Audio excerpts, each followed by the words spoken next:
You know, when you go through the casting period, you list a number of actors who you would like to play those roles, and you don't expect all of your first choices to come good so quickly, but they really did. I mean, Robert De Niro was the first one to commit, and I travelled to New York to meet with him, and was incredibly nervous when I sat down, not just because it's Robert De Niro, but because I knew, you know, I had one shot really to convince him to do this, and that seemed to go really well. And once Bob had committed, then you know, who's going to say no to playing one of Robert De Niro's children in a movie?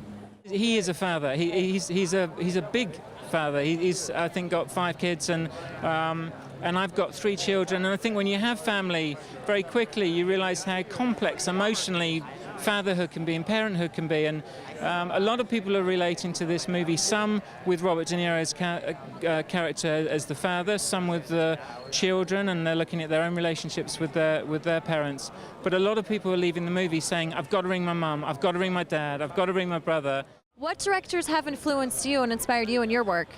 Funnily enough, Giuseppe Tornatore, who wrote the original Everybody's Fine, it was called Stanno Tutte Bene, he wrote that in 1990. He also wrote and directed Cinema Paradiso, and that was one of my favourite movies. So it was a real honour for me to kind of take his project and give it my own spin and, you know, remake it in the English language.